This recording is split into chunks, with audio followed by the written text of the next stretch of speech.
Yo, what up? How you guys doing out there today? This is your boy Roto Beast. I'm here with my boy Jeremy, aka DFS Dudes, and we're here to present you our NBA morning shoot around for Wednesday, October 24th. If you're new to this channel, please make sure and click the subscribe button below. This week, I watch all of our NBA, NFL, and MLB videos.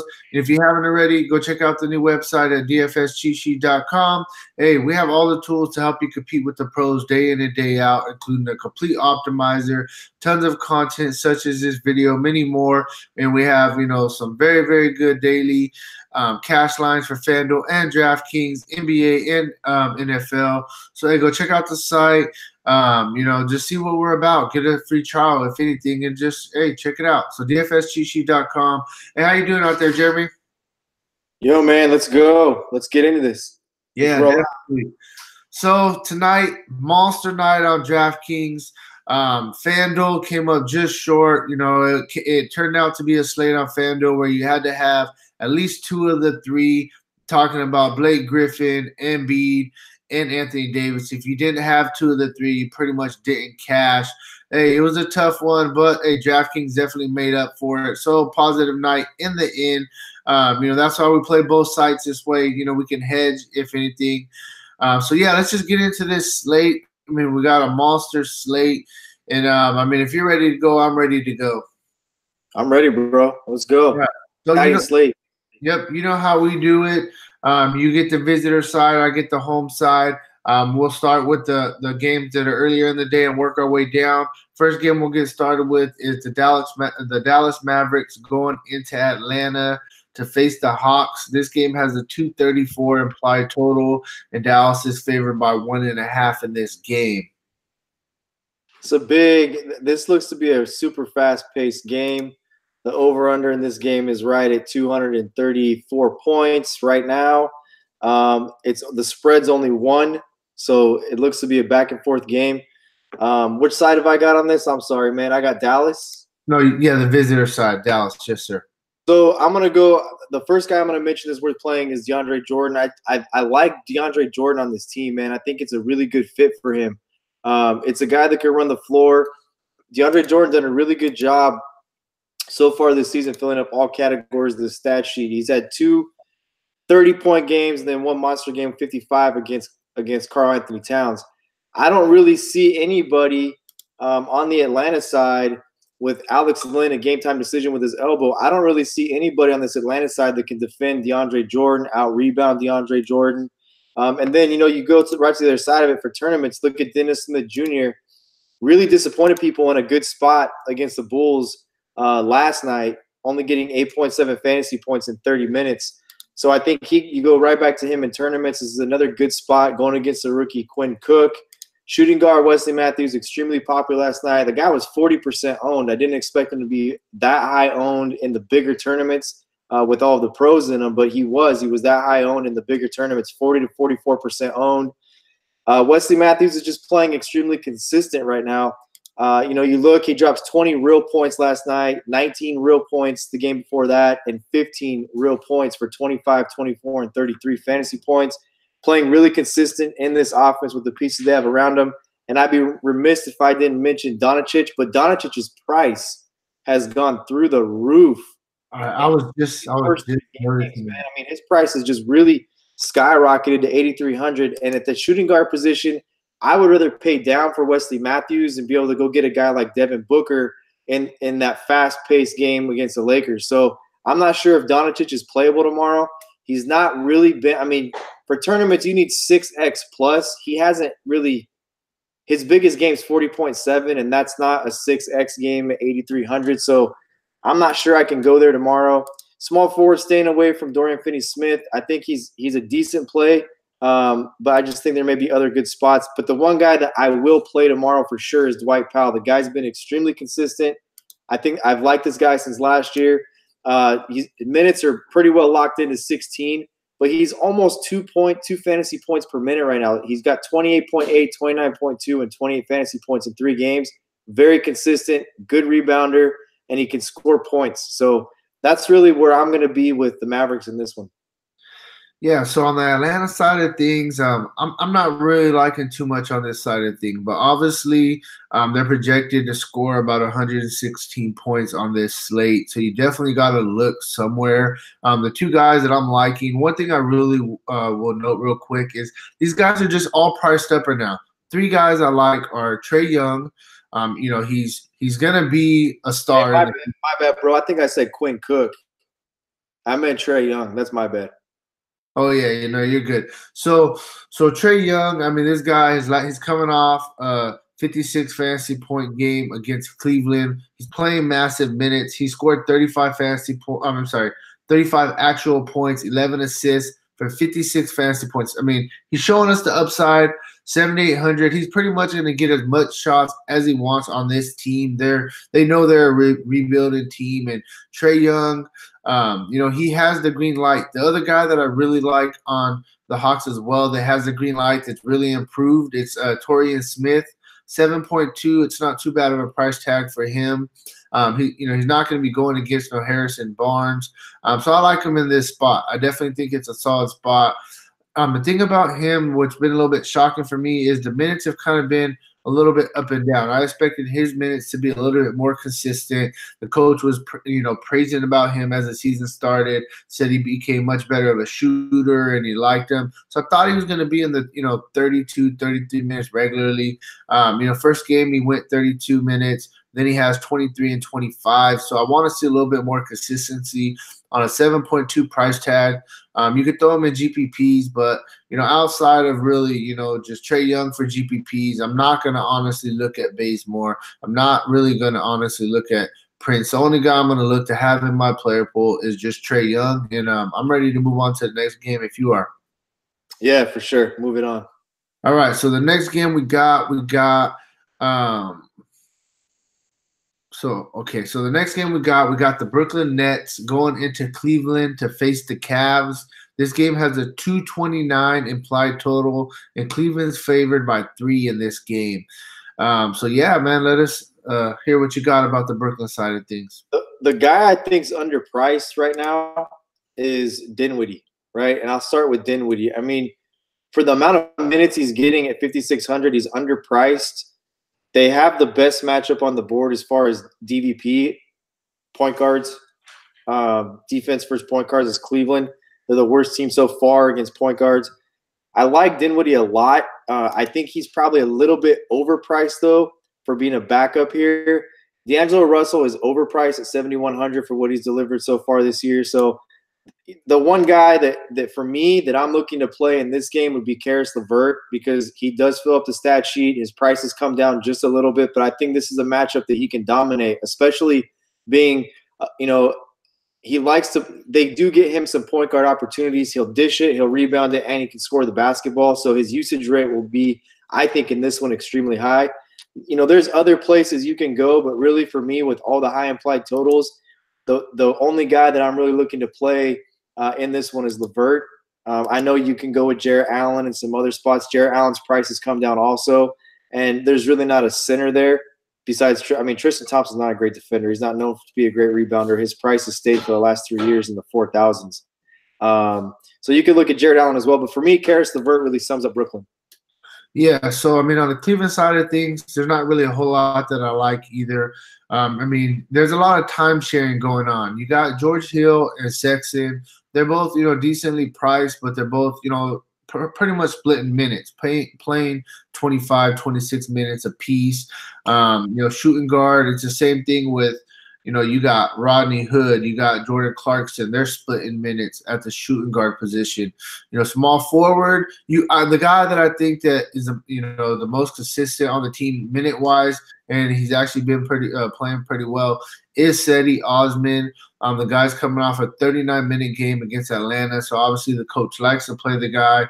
He's shown us he can score the ball a little bit. He gets assists, some rebounds.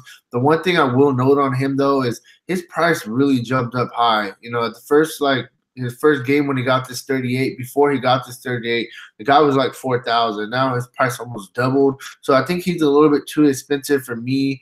The only guy that I'm really, really liking, on the Cleveland side of things, and I definitely will have a little bit of him, is Kevin Love.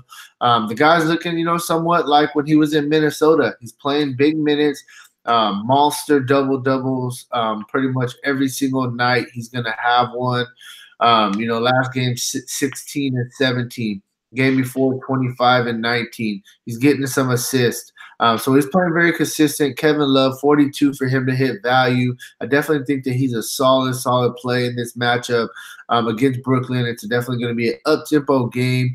So the one guy that I do like from Cleveland is going to be Kevin Love.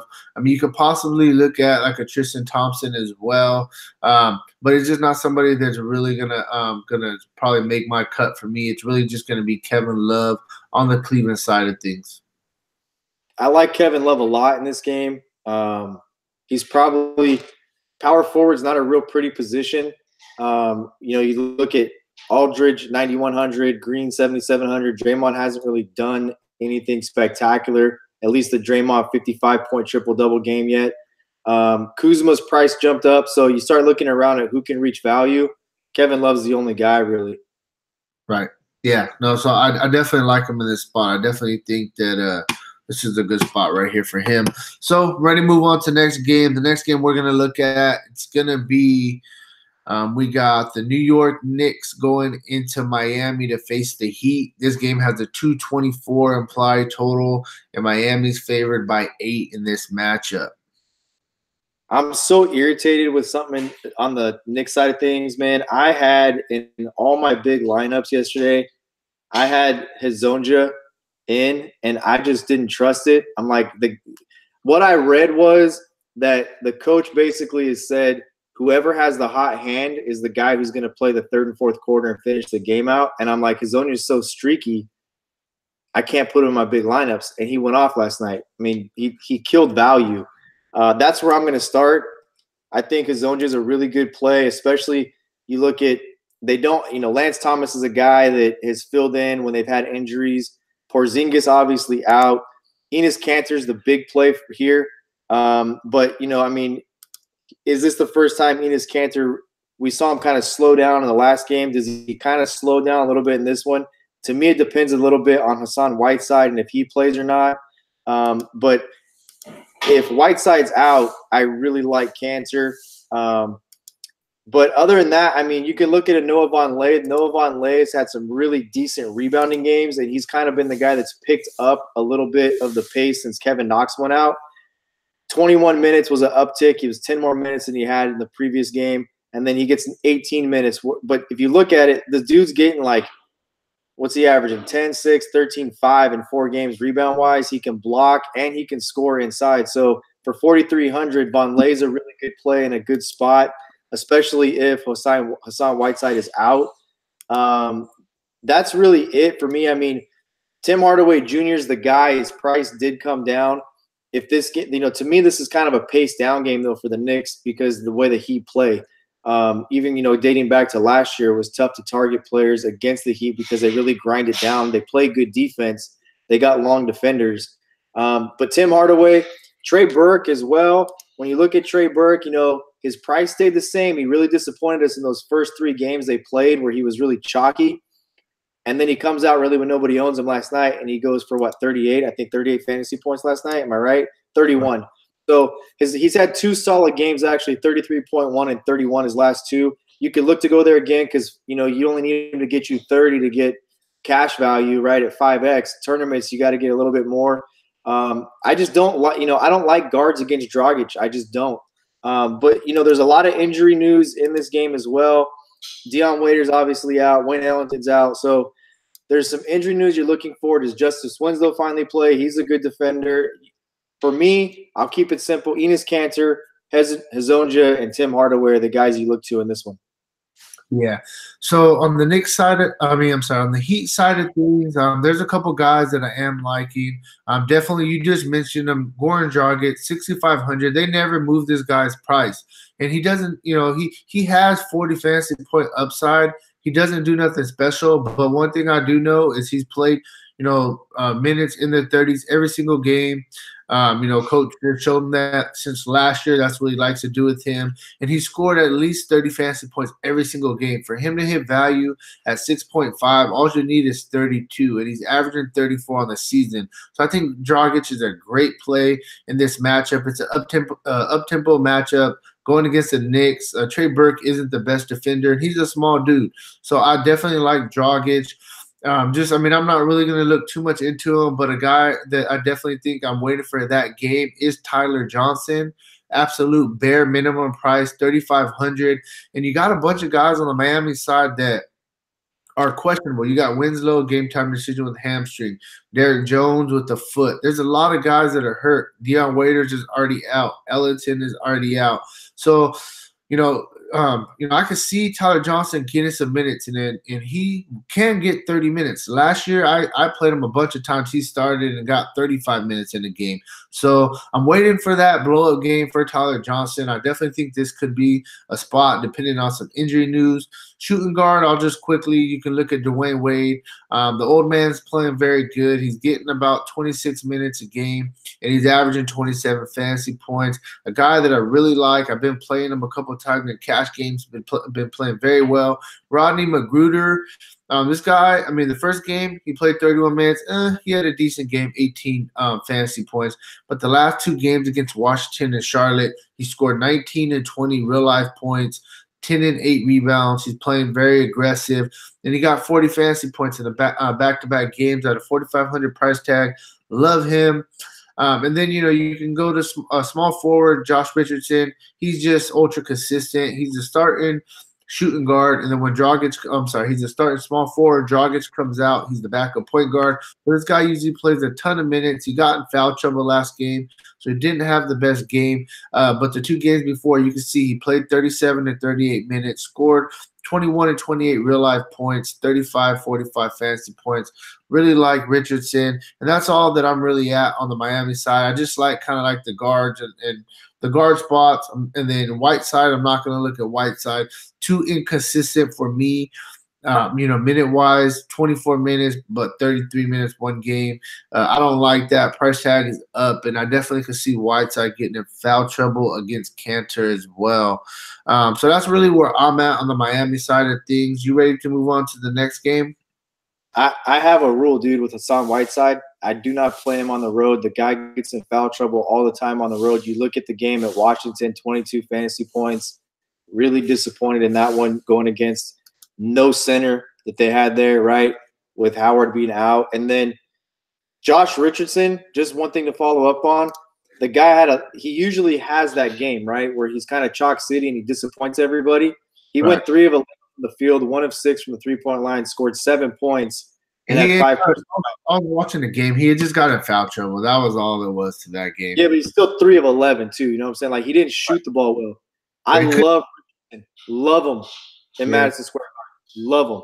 And then Magruder leads their team, man. He leads their team in minutes. He's the guy playing the most minutes. To me, he's one of the most fair-priced people or underpriced people on the entire slate. Magruder? Yeah. Oh, yeah. No, I like Magruder a lot. Sure. 4,500. Yeah, no, very fair price tag. All right. right. Let's move on. So next game we're going to look at, it's going to be Minnesota going into Toronto to face the Raptors. This game should actually be a pretty good game. This game, total-wise, it has a 226.5 implied total, and Toronto is favored by 8 points in this one. So get us started on the Timberwolves side. You can get to work around the mess, bro. The only guy right now that seems to be consistent for them is Derrick Rose, and he had a little bit of a drop-off, but you got 22.9 fantasy points out of a guy who's in the 4,000s.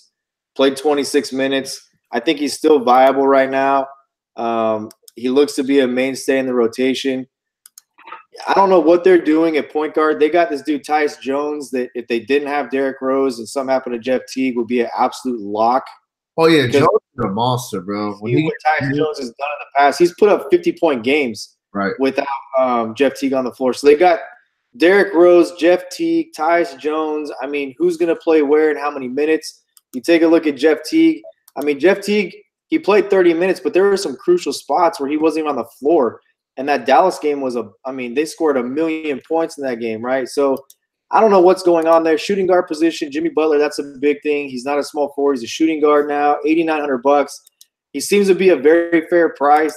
The thing we know about targeting players on Tom Thibodeau teams is that his starters play a lot of minutes. So Jimmy Butler looks to be locked into 36 minutes right now.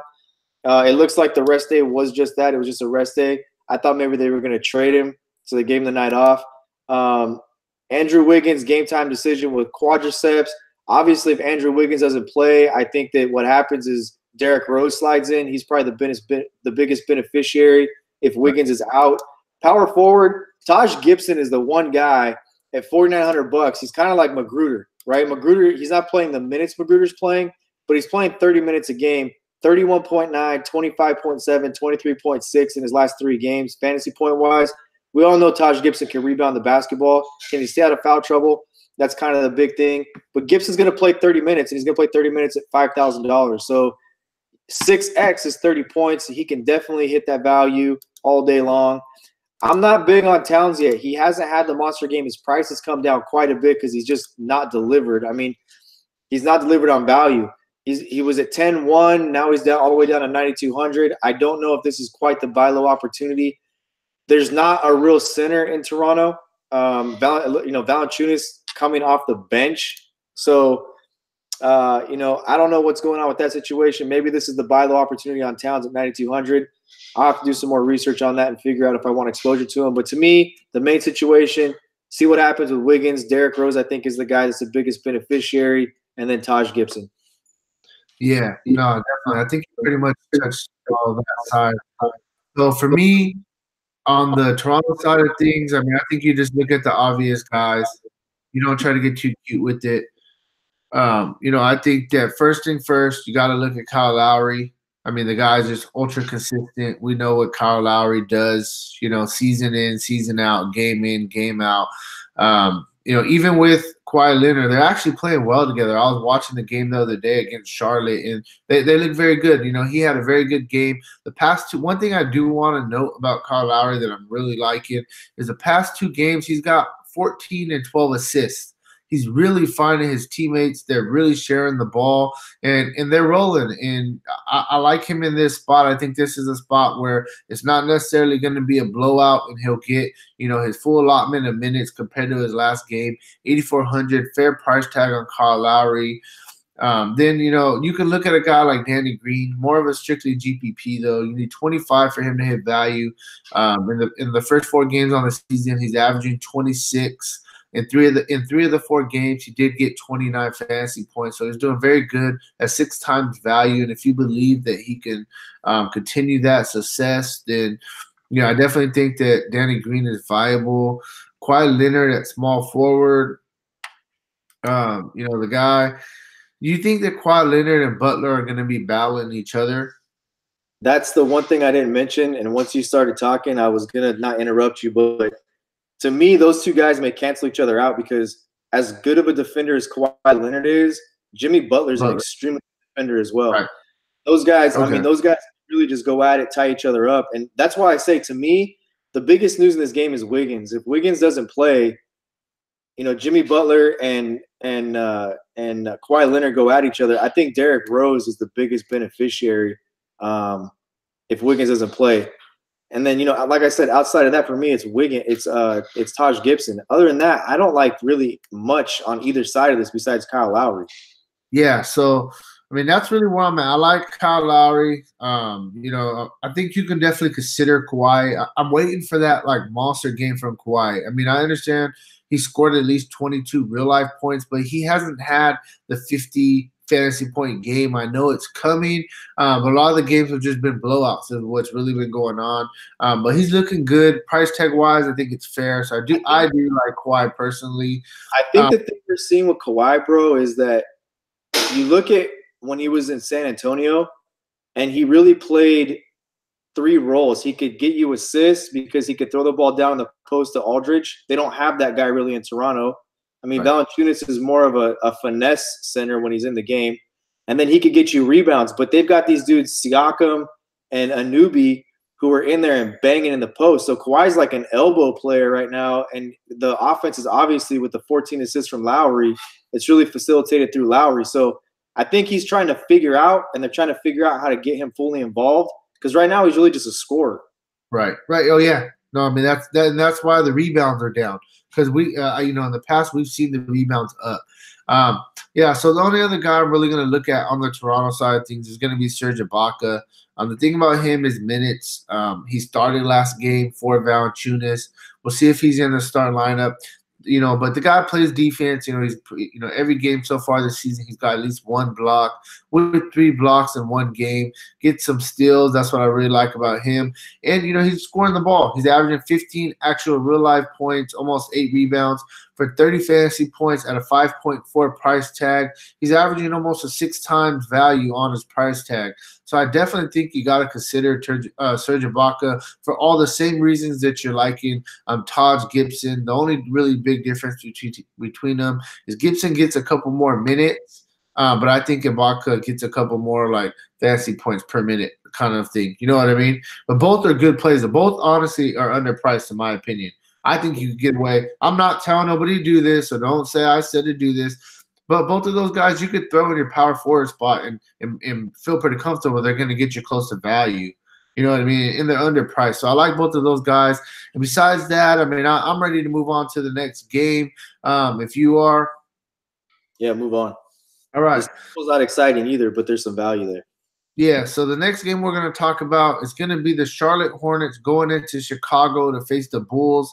This game has a 231 implied total, and Charlotte's favored by 3 in this game. So, obviously, the first thing to look at here is Kemba Walker. Kemba Walker off to a good start so far this season. $8,400 for Kemba Walker seems to be a pretty fair price for him for his career as well. But, 4 games, the guys had 41.5, 53.5, 35.9, and 52.4. He's had a couple of really good games in the past, dating back to last year against the Bulls. The Bulls don't have – one thing you can look at is Dennis Smith Jr. Was that, a bad shooting night? Did he just not get involved, or was that the Bulls' defense that did that?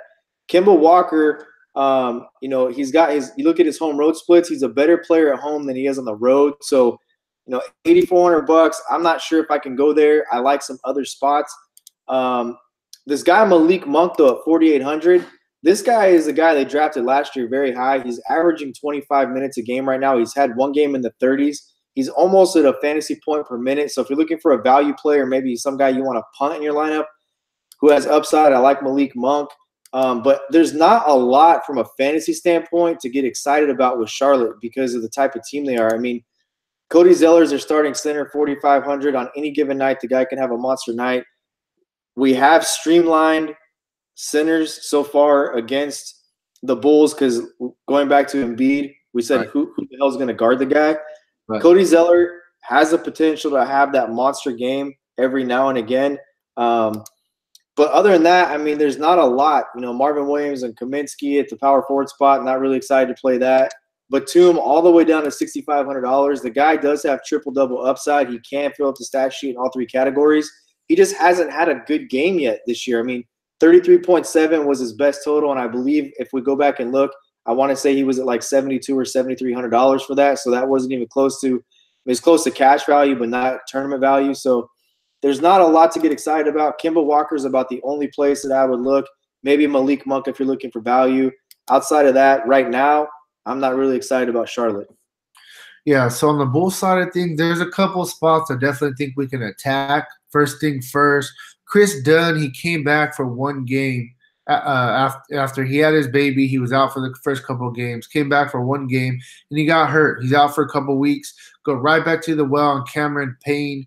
3.7. I think he'll be a really good punt play. We're gonna, like we talked about it, you got to find that punt play that if it doesn't work out, it's fine because on FanDuel it gets X'd out anyways. He had 1 decent game as a starter, scored 17 points, got you 26 fantasy points. So he's a solid punt play tomorrow on the day. Shooting guard, you definitely got to look at my boy Zach LaVine. The guy's just starting the season crazy hot. He's averaging 32 real life points in 3 games. I mean, the guy's just on fire right now. 7.7. The price tag is getting up, but with the fact that Chris Dunn is right back out, he's Levine is going to have the ball in his hands even more. Love him. In this spot, I definitely think that he can have another really good game. He should be probably like close to 8.5 right now. So at a under 8,000, I think that it's a steal for him. Justin Holiday playing a ton of minutes at 5,000. Past two games he's played 36 and 37 minutes, and he's got you 35 and 23 fantasy points at a 5,000 price tag. You need 25 for him to hit value. I think that he's still underpriced, especially if he's going to play those kind of minutes. Then you can look at Jabari Parker. He just hasn't had that monster game, and he's a guy that's going to have a monster game soon. Thing about it with him is for me, I think that Parker should be a starter. I honestly do. The guy is a baller. He's not getting the opportunity that I feel he should get, especially when he signed a big-time contract. He should get an opportunity. But, I mean, anyways, he still got you, 27, 22, 24. For this price tag, you need about 27. He's going to have a 40 fantasy point game very soon. The only other guy I'm really going to look at is just Bobby Portis. I mean, I like Bobby Portis. He's playing 30 minutes a game, starting. This guy has, double-double upside pretty much any single night, plays good defense. The price tag is caught up to him. That's the thing. He's fair priced right now. Definitely think that he can hit value for you at this price tag. You need about 35. But, it's a fair price tag, and I'm always usually trying to look at the guys that have that are underpriced, and that's really the way that I look at it. But he's a solid cash play, and besides that, I mean, that's all I really got on the Chicago side of things. You ready to move on? I'm going. You have to mention Wendell Carter. Yeah, I was gonna mention him, but I was like, because his $5,200. He played 31 minutes yesterday against Dallas. I like him because of the fact that they don't have a true center. Cody Zeller is more of a power forward, and then they bring in Willie Hernan-Gomez. I think that with the pieces that Charlotte has, Marvin Williams Jr. and Frank Kaminsky are both perimeter players, so that kind of takes Bobby Portis. Maybe they'll defend Bobby Portis a little bit. They've shown that they want to play Wendell Carter in the post as their center. I like this guy tomorrow a lot at 5,200. I think tomorrow is his first real shot against a good matchup that he can crush value. When you look at who he's played, right? I mean, he goes up against Joel Embiid, then Andre Drummond, and then DeAndre Jordan. So he's played 3 premier real centers in his first 3 games in the NBA. And, I mean, he didn't do that bad. He's at about a point per minute, except for the 31 minutes he played last night. We only got 20.8. I think this is his real first shot to get off, and I think he does tomorrow. Yeah, no, I was gonna mention him. I was just like, because he's kind of been up and down, but I definitely I can see what you're saying about him. So we'll move on. Next game that we got, it is Utah Jazz going into Houston. This game should be a really good game. Going against the Rockets with no Chris Paul. We know that tomorrow. This game has a 221 implied total, and the Rockets are favored by 2.5 in this game. So yeah, get us started with that Utah side. I think this may be our first. We just talked about Wendell Carter and his first chance to really get off. I think this may be Ricky Rubio's first chance to get off. No Chris Paul in this game, who's really their best defender. I think this may be Ricky Rubio's first chance. Here's the crazy thing, right? Any other team in the NBA, even the Warriors, when they play Utah, we talk about it being a pace down game. Utah will have to play a huge pace up game against Houston in order to stay anywhere in this game. They can't try and slow it down and grind it out and bang in the post. Houston's going to take too many threes with Eric Gordon starting. We know Eric Gordon likes to launch it. We know James Harden likes to launch it. They've got a roster full of guys who like to launch it. I think this is maybe Rubio's first chance to really go off. You look at the only other up-tempo game he played against Golden State, he had 28.6, 13 points, 10 rebounds. He's going to probably play 30-plus minutes tomorrow. If that game stays close, in order for it to stay close, they've got to play up pace. The shooting guard position, you got to look at Donovan Mitchell. This dude can score the basketball. If Ben Simmons doesn't have the year he has last year. Who else are you talking about for rookie of the year? 30 and 30 in his first 2 games. Memphis, they blow the doors off Memphis, and he only gets 23.6. $8,000 I feel is a really fair price. It's a good pivot off Devin Booker in tournaments. You can load Booker in one, make the exact same lineup, load up Mitchell in the other. Small forward position, Joe Ingles has been playing really good basketball, man. This guy we saw last year is a really good value play. Kind of like we mentioned Mirotic last night, how he'd been crushing value. This guy's got 39.2, 45.8, and 30. He's playing 35 minutes per game. He is like the most – him and Mitchell are the 2 staple guys in that offense. I'm not sure it's a Derek Favors game. There's a lot of long rebounds to be had in this one. But he is 5,300. It's probably a really good price for Favors. Again, with Favors, it's always about, is he going to be healthy? Is he going to play minutes? Minutes are a little inconsistent, 23, 20, 25. What's he going to play? If this game gets out of hand, the pace is too fast. Favors not going to play a lot of minutes in this one. And then Rudy Gobert, I don't know if this is a game you can play Rudy Gobert because of the pace. Rudy Gobert, the only thing we can really compare it to this year is the Golden State game. He did get 40. That was an up-tempo game, 16-11. But for me, I think Rubio's really, really fair price in this matchup at 6,000, and Donovan Mitchell's a guy that's going to have to score a lot of points tomorrow night for it to stay close. Yeah, so, I mean, on the Houston side of things, there's a couple guys that I'm loving, bro. So I found the most premier punt play tomorrow. Minimum price, 3,500, bro. You with me? You know what I'm talking about? Hey, Michael Carter Williams. We've seen him in previous years. Fill up the stat sheet. 40 fantasy point upside. He's bare minimum 3,500 entering the starting lineup tomorrow with James Ennis out. And the one thing that really stood out to me, I was looking at is, Houston's a really good defensive team. I understand, but they're 30th in the league. Rubio pretty much is 30th in the league in guard and point guards. So I love this matchup for Michael Carter Williams at 3,500. I think that he's a premier punt play tomorrow on this slate. A couple other guys I'm really loving. What happened? Yeah. But make no mistake about it, Michael Carter Williams is not playing point guard tomorrow. Yeah, but you know what I'm saying though. 3,500. When you mentioned Cameron Payne, this is the guy that I was kind of holding in my back pocket, hoping you were waiting for you to get to, because this is the guy who you load in your point guard number 2 spot as your pump play of the day. Yeah, no, I got you. Hey, 40 fantasy point upside. We've seen it in previous years. So, love Michael Carter Williams. Eric Gordon, I love him. He's going to be starting tomorrow. My rule last year pretty much was anytime Eric Gordon started, you just play him, especially he's a mid 5,000 price tag. I'm not saying he's a must start tomorrow, but I really like the play. They're going to need some scoring against Utah, and the guy's going to play a bunch of minutes, and he has 40 fantasy point upside definitely.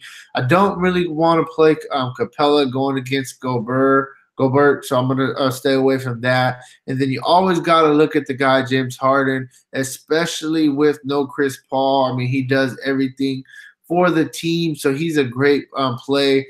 Thing about it is the price tag is up there. He needs 60 to hit value, but he's definitely, 60 is nothing really for a guy like James Harden, especially without, Chris Paul. So I definitely think you look at James Harden, and that's really one more guy that I think you can look at. He's due for the monster game, and it just hasn't came yet. It's Carmelo, 4.6, no Chris Paul. I mean, I think this is a chance he could take 15, 17 shots a game, and I definitely think he's going to have a good game, and this could be it. You got to take him because this is Chris Paul's last game, right? 2 game suspension. He already sat out 1. So I mean, this is his chance, and I definitely think he'll get the opportunity. It's all about if Carmelo Anthony's going to take advantage of the opportunity or not. So for me, James Harden, Gordon, love Michael Carter Williams, and you can look at Carmelo 4.6, and that's really where I'm at with the Houston side of things. Yeah, I mean, I love James Harden in this game. I love James Harden anytime Chris Paul doesn't play. He returns to the point guard position. He's going to dominate the basketball tomorrow. There's no question about that. His usage will be off the charts. To me, he reaches value tomorrow if this game stays within 10 points going into the fourth quarter. You can just look at the Laker game when Chris Paul went out with the suspension, how much he dominated the basketball, and then you can take a look at what he did against the Clippers, right? I mean, 40 minutes, he shot the ball 26 times against the Clippers. That's like the old James Harden. Didn't have a great shooting night where he was only shot 33%, 4 of 12 from the three-point line. It's a home game. I mean, if this guy's going to get 26 shots, he'll have every opportunity in the world to hit value. Yeah, no, definitely. So moving on to the next game, we're going to move on to the Indiana Pacers going into San Antonio to face the Spurs. This game has a 213 implied total, and the Spurs are favored by 2.5 in this game. So, yeah. Hey, so this is not an exciting game to look at on the Indiana side. It's just not. I don't know where to go here. Miles Turner's priced all the way down to 5,500.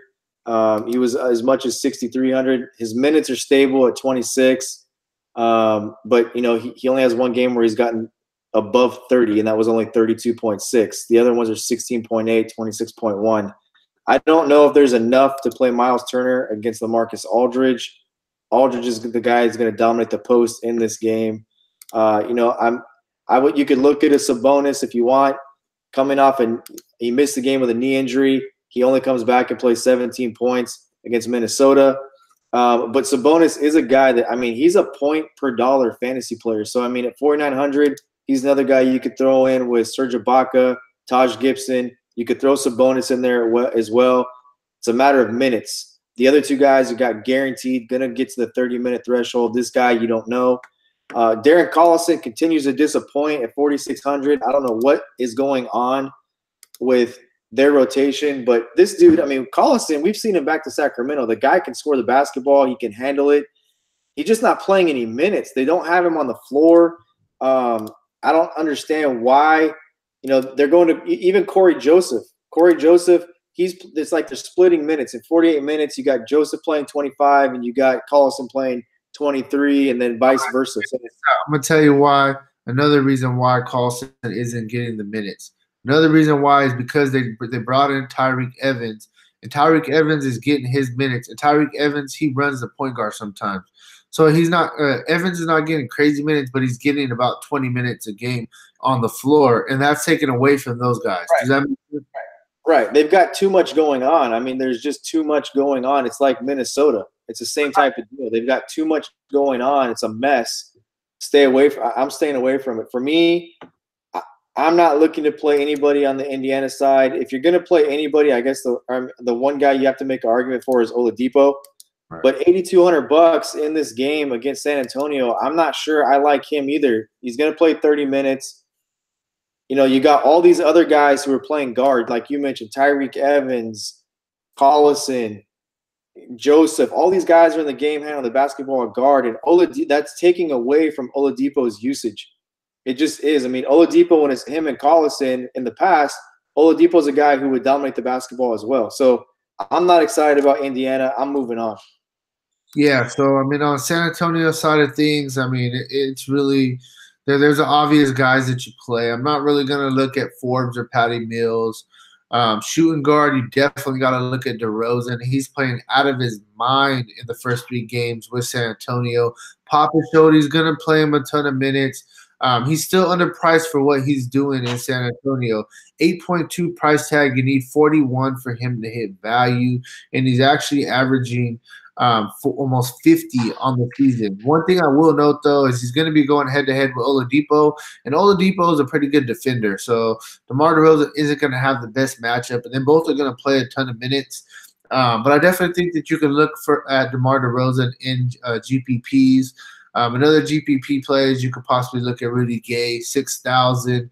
You need 30 for him to hit value. He's averaging 26 on the season. Last game, he played 33 minutes, and it was an overtime game. I will note that's the reason he got a couple extra minutes. So he's averaging about 26 minutes a game right now. I wish that was a little bit more. And then you got the obvious guy, LaMarcus Aldridge, 9,000. He's He's the heart and soul of this team. I know some people may say DeRozan is the best player, but I think it's Aldridge on this team. 45 for him to hit value on a 9,000 price tag, and he's averaging 51 on the season. The one game that he didn't have the best game was against Portland, and he just had a bad shooting night. That's really what it was. So I just don't see, Miles Turner. He's a guy that tends to get into foul trouble. And, I could definitely see that happening if he tries to slide over, play a little bit of Aldridge, because I just feel like there's no way that they put Thaddeus Young on Aldridge. I feel Aldridge is too big for him. So we'll see how it plays out, but Aldridge got to like him in this matchup. And that's really where I'm at with the Spurs side of things. I'm definitely ready to move on to the next game. You ready to go? Yeah, for sure. Okay, so the next game that we got, it is going to be the Philadelphia 76ers going into Milwaukee to face the Bucks. So one thing I will note about this game before we get into it is that, in this game, they don't have a Vegas line out on it yet. But to me, this game has blowout written all over it, especially if Ben Simmons sits out another night and the Sixers are on a back-to-back going against this Milwaukee team. I just see a blowout. I'm just going to tell you straight ahead that's really what I'm looking at right now. So go ahead and get us started with the Philadelphia side of things. Which way? I think Milwaukee just blows them out. Really? Bro, think about it. If Ben Simmons doesn't play, it's a blowout. That's the way I'm going. If Ben Simmons plays, he didn't play there. He's rested, so they'll be energized somewhat. But Embiid, I watched that game, Embiid against Drummond, and they were just going back and forth with each other.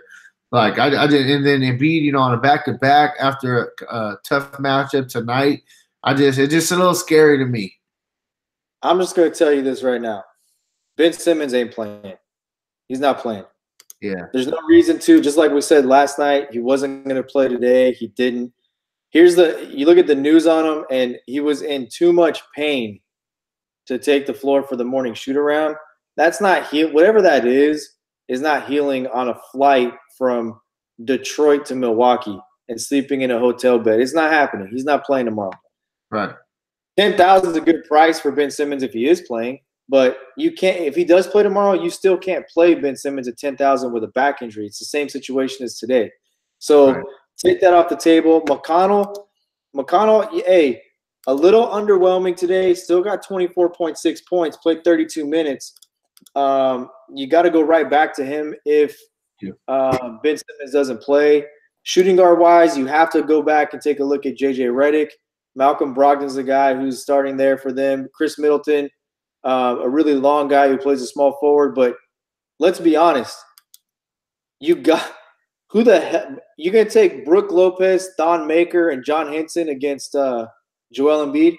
A pissed-off Joel Embiid that lost in overtime tonight after banging around with Drummond. This dude probably can't wait to get off the plane, get to sleep, and come in and eat these dudes' lunch to bounce back. So I love Embiid tomorrow at 10-4. I think Embiid's underpriced. This guy, you take a look at the guys just as a whole on FanDuel right now. You got Harden 11-9, Giannis 11-7, LeBron 11-5, and then Embiid is a 10-4 player. He's underpriced. Embiid is underpriced. You got to keep loading him up because this is not Joel Embiid where we're being cautious. We're playing him every other night. We're only playing him 20 minutes. Like you said, him and Drummond went at it tonight. I think Embiid is an outstanding play as a whole on the slate. I think it's the second half of a back-to-back. I get it. It's not like they're flying across the country, though. Detroit to Milwaukee, short little trip. I love Embiid. McConnell, you got to roll in there if Simmons is out. Simmons will be out. I can almost guarantee that. And then J.J. Redick's hot right now. Whenever a shooter's hot, continue to roll him out there. Robert Covington, don't really like him in this game because of Middleton and Giannis. Those guys should dominate the rebound spot of it. So if Covington's going to get his, it's going to have to be shooting. But that's really it. Load up Joel Embiid tomorrow night and watch him go to work. Yeah, so – for me, I like pretty much on the Milwaukee side of things, I pretty much like the starting five outside of Brook Lopez. I mean, I'm just going to be plain and simple, blunt about it. I feel Eric Bledsoe out of 7.7 price tag. He's a little bit underpriced right now. You need about 38 for him to hit value on that price tag, and he's actually averaging 39 on the season. So, I mean, he's right there. I think he's underpriced a little bit. You look at him. Shooting guard, you can look at Chris Middleton. Chris Middleton is their best pure scorer, actually getting buckets, scoring the ball. Chris Middleton is their best scorer, 7.6. Him and Bledsoe are in the same category for me. I think he's a little bit underpriced as well. So I like him. You got Malcolm Brogdon, 5.8. He's playing, a bunch of minutes. He's hitting three-pointers, doing a little bit of everything. I definitely think that Brogdon is a really good complement to these guys. Fair price tag at 5.8. And then you got the big guy. You got Giannis, 11.7. If this game stays close, I mean, he's going to eat. Going against Robert Covington, he's not going to, slow him down at all. So I like Giannis in this spot right here. I just don't know if he's the guy I want to pay 11.7 for, especially when, we just talked about Harden and, there's a couple other guys that's on this slate, that I may want to pay up for. But I think that Giannis is a really good GPP play. And then outside of that, I'm not really going to be looking at any of the big men. John Henson, he showed an upside, in the past. 4.2 price tag, but the thing about him is his minutes are just all over the place. No Brook Lopez for me, no thank you. And I mean, that's really where I'm at. And if you're ready to go, I'm ready to move on to this next game. We got the Lakers. Hey, just one quick thing. We got a comment in here from Donnie Ray talking about McConnell, question mark, really, LOL. Bro, you got to do some math and know what value is here. I hate to put you on blast, but the dude was $3,800 tonight on Fanduel and got 24 points. Simple math. The guy hit value. He beat value. So as lackluster as that was, you got to look for guys in your lineup that are 6X. Tonight, let's just touch on one thing real quick, like a brief intermission. We've been trying to figure out what to do with this pump play situation with the throwaway score. Tonight, to me, was an indicator that you just build your best lineup. You can't really count on – because if you think about it tonight, you look at lineups – there's dudes who had 30 points, and that's what you needed to knock off your worst score was 30 points. So this is a big slate. Michael Carter-Williams is probably the perfect play that we mentioned at 3,500 as far as your pump play. But hey, bro, I'm going to tell you right now. Hey, you listening? Hey, 150 lineups tomorrow. Michael Carter-Williams, TJ McConnell, move on. Boom, call it a day, bro. Hey, 3.9, 3.5, both of them guys, 40 fantasy point upside. Hey, 150 lineups, lock them both in your point guard and see what happens. Bro, I think you got a chance to take down a GPP, bro. Yeah, you know what? I know we're getting a little off track, but there's another comment just popped through that says you can't have a lineup full of studs. That's just it. Like, you can't just load up. That's the whole thing with this game is you better figure out where you're going to pay up and where you can pay down. And when obvious value makes itself available, take it. So let's get into this Laker game. That's what we both want to talk about anyways. Yeah. So we got the Lakers going to Phoenix to face the Suns. I think that the Lakers are finally going to get their first win. This game has a 237 implied total. The Lakers are favored by 3. This game is going to be an absolute track meet, back and forth.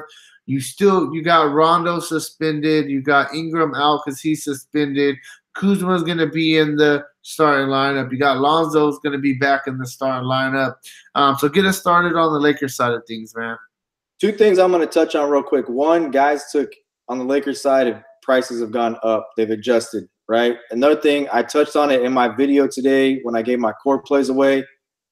Shout out to my core plays. Check out the channel, DFS Cheat Sheet on YouTube. Free core plays every day. Go like and subscribe to the page. You can stack. In NBA, it's different than anything else. You don't have to play guys from across the slate. The guy that won the big tournament that I was in, he stacked up the Laker game and had one off who was Marcus Morris in the Washington game. He played only late game players, and he took down probably every tournament with a score. So you start looking at these games, these 2 games we're going to get to last, the Lakers and Phoenix and Washington Golden State. You can literally keep it here because there's going to be so many freaking points scored in these games. Lonzo Ball at 7,000. Hey, I'm not a Lonzo Ball fan. I'm a Laker fan. I'm not a Lonzo Ball fan. But Lonzo Ball, you got to give the guy credit. He does fill up the stat sheet. He blocks shots. He gets rebounds. He can dish the basketball, and he'll score a little bit, right? So Lonzo Ball, very playable tomorrow at 7,000. I don't like the fact that Josh Hart's price is all the way up to 6,400. I like this dude when he was in the 4,000s. His price is caught up. I think he may be a little bit overpriced, except for in this game.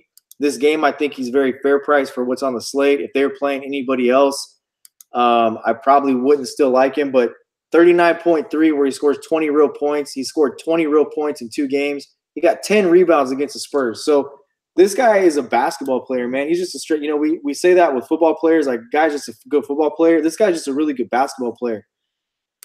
You got to like LeBron James again, man. He's starting to feel his way through this thing. He's going to be pissed off that they lost that game. Like I said going into yesterday, I thought there was no way in hell LeBron James was going to let him go 0-3. And then he's the dude that misses 2 clutch free throws that could have given him the win. This dude's coming into this game pissed off. They are not losing this game. I have no problem paying 11-5 for LeBron James tomorrow. I think this is a game. This is that monster game for LeBron James we've been waiting for. Kyle Kuzma, a little bit overpriced, but this is a track meet guy. This is a track meet guy. So the only piece I don't like in this game is really JaVale McGee. On the Lakers side of it, I think his price has just gotten out of hand now at 6,000. This is not a guy who's going to give you 42. For cash games, he might be fine because you only need 30. But you need 6 to 7x tomorrow night on this slate to take down a tournament, and I can't see McGee getting 42 tomorrow night. That's really the only piece to this Laker puzzle that I don't like. I love Kuzma. They're shorthanded a little bit because they've got Rondo and Ingram suspended. Guys are going to play big minutes. That's if you want to take a punt play, if there wasn't other value plays on the board you could punt with, maybe you take a chance with Lance Stevenson in this type of game because he can do all of the things. He can dish it a little bit, but he can score and rebound really well. But other than that, I'm keeping it there. Kentavious Caldwell-Pope is struggling with his shot. Maybe he finds a little bit tomorrow night. But, again, for that price, I'm more comfortable punting with McConnell or Michael Carter-Williams than I am with Kentavious Caldwell-Pope. Yeah, so on the Phoenix side of things, it's not too exciting. Past couple of days, I've actually played Isaiah Cannon. He hasn't killed me, but he hasn't done nothing special. We already talked about we have some really good value at the point guard spot, so I'm not going to look at Isaiah Cannon on this slate. Shooting guard, you definitely got to look at Devin Booker. I mean, the guy has, upside to score 70 fantasy points on any night, up-tempo game for him. These are his kind of games. The price tag is right. It's where it should be. I definitely think that he's a fair play on this slate. Small forward for the Suns, I'm not going to touch this. You got Warren, Ariza splitting minutes. Power forward, you got Josh Jackson and Ryan Anderson splitting minutes. No, thank you. Center, there is a guy, DeAndre Ayton. I am a little bit intrigued by this center. This young rookie, this guy. We know that big guys are going to the Lakers are going to have a problem with big guys throughout the season. We've seen that already in the first couple games. And, JaVale McGee isn't no premier defender. Sorry to burst anybody's bubble that thinks that. And this guy, DeAndre Ayton, the young rookie, this dude, in 2 of the 3 games that he played this year, he had at least 45 fantasy points, played 31 minutes, had monster double-doubles. He's actually a really good passer as well for a big guy. I was surprised with that. The game that he did struggle in, it was against Denver, but he had to go against Jokic. Come on, Jokic is a monster of a dude, so you can't blame a young rookie like this. He was just pretty much running into a wall the whole entire night. So I like Ayton in this spot, and that's really where I'm at on the Sun side of things. I'm ready to move on to the next game if you are. Hey, I'm going to tell you this right now, bro. You said lock in those 2 guys as your point guard spot. Yeah. Lock in Devin Booker, bro. Think so? Dude, you have to take a look at one thing for me. This dude loves to play the Lakers. Look at what he did last year, right? Last year in 3 games, he averaged 37 minutes, 31.3 points, 5.7 rebounds, 5 assists. The dude loves to play against the Lakers, man. This is that Mamba mentality. He wears Kobe sneakers. This dude, lock Devin Booker. For me, lock Devin Booker into my shooting guard number 2 because I'm probably going to lock in Harden and look for how to fill things around it tomorrow. Yeah, no, for sure. I like the play. I definitely think it's a great spot for him to kill, definitely. So the next game that we are going to look at, it is going to be the Memphis Grizzlies going into Sacramento to face the Kings. This game has a 219 implied total, and Memphis is favored by 3. One thing I would like to note before we get going on this game is Sacramento is on the second end of a back-to-back as well. They just got blown out tonight by the Denver Nuggets in Denver. Hey, for me, this is a yawner, bro. This is a yawner. There's not a lot to get excited about. Sacramento's not a very good team. You know, I mean, I can't even try to like talk this game up. Mike Conley, 7,700. That's probably the one guy that I'm interested in. If anybody in this game, he's had 2 really decent games, 37.3, 45.4 against Utah.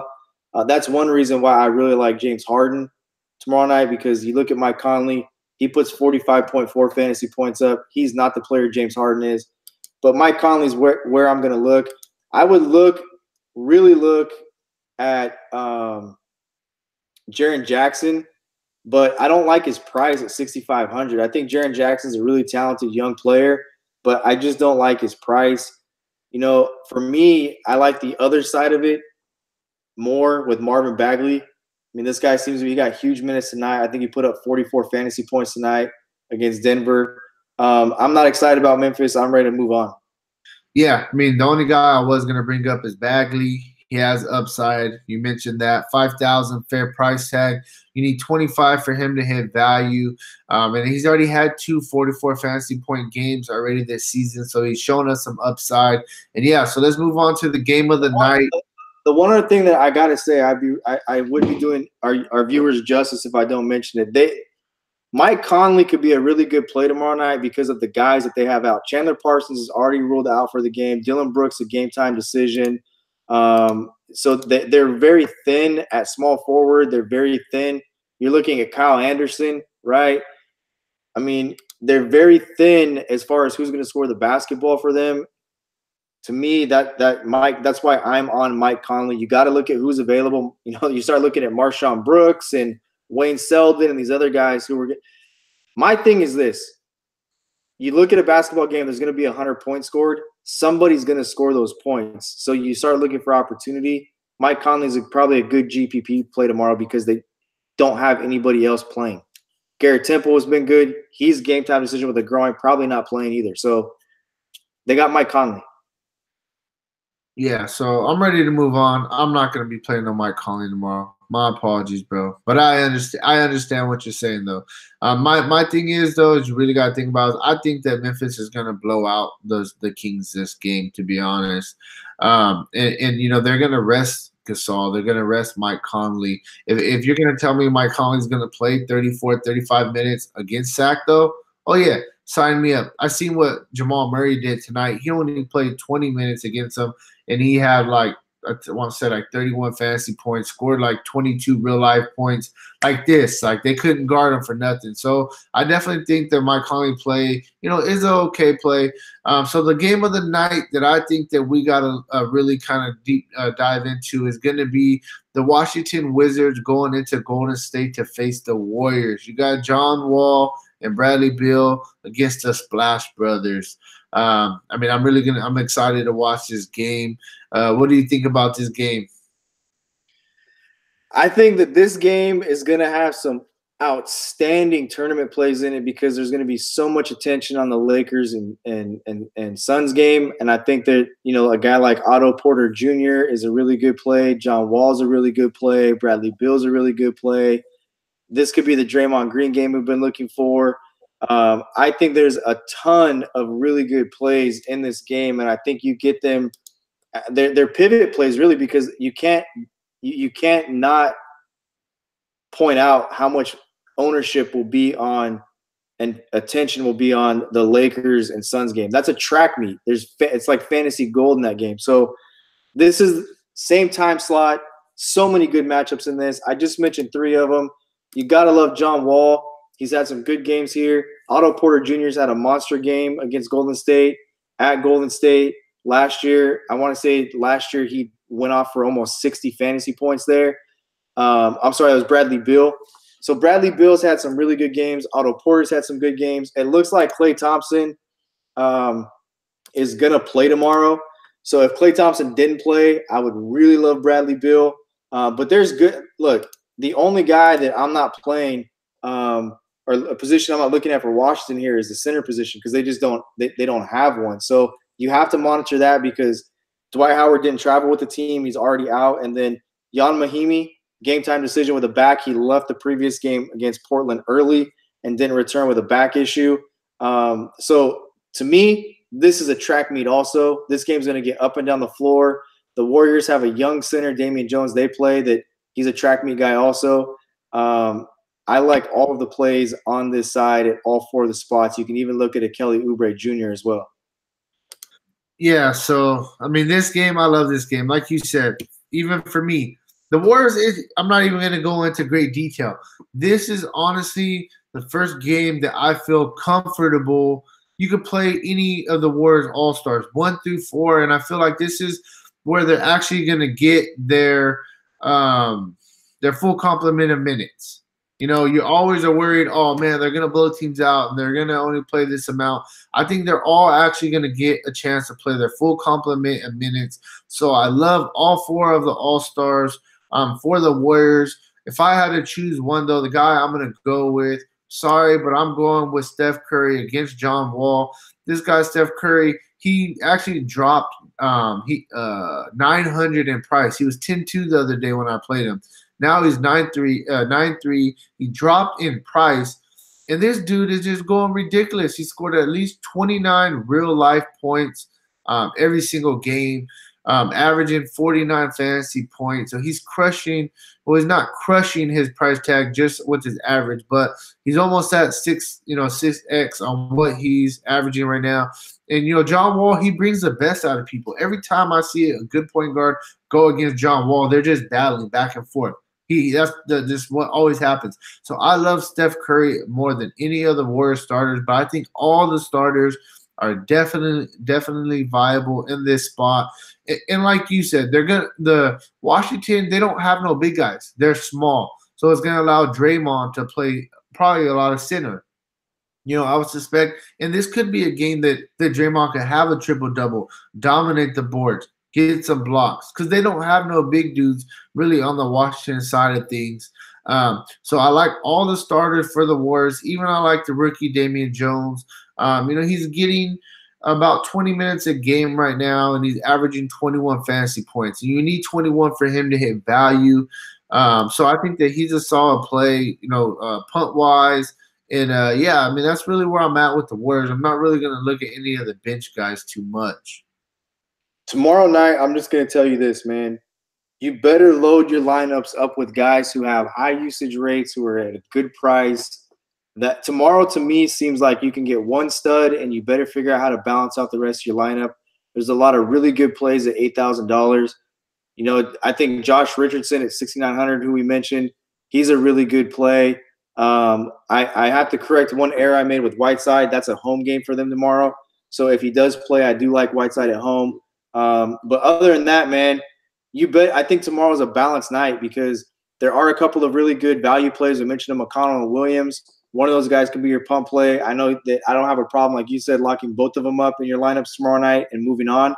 But that shooting guard through power forward position, you could there's I think center. If you don't play Embiid, you could play a guy like Damian Jones at $4,200 tomorrow night because they do play small ball. Washington does. They don't have a center. This guy can run the floor, and like you said, they've shown that he can fill the stat sheet up.